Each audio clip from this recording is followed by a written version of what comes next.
Welcome to Madasaling Pinoy, your prayer partner. Ngayon ay Sabado ng ika-9 na linggo sa karaniwang panahon. Ang mabuting balita ng Panginoon ayon kay San Marcos.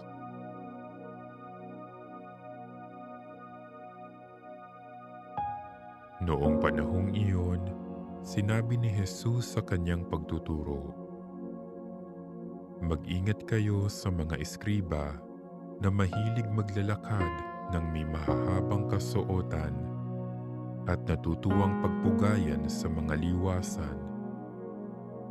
Ang ibig nila'y ang mga tanging luklukan sa mga sinagoga at ang mga upuang pandangal sa mga piging.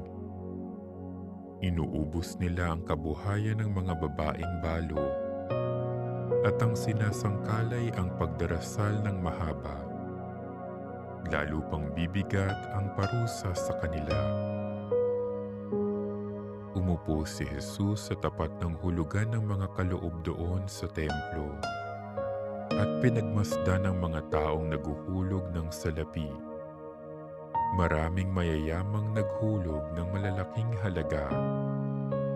Lumapit naman ang isang babaeng balo at naghulog ng 2 kusing na katumbas ng isang pera.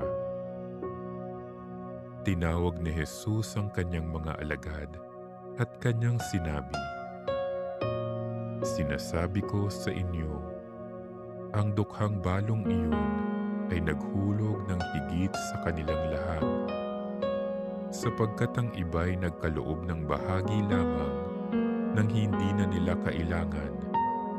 Ngunit ibinigay ng balong ito na dukhang-dukha ang buo niyang ikabubuhay."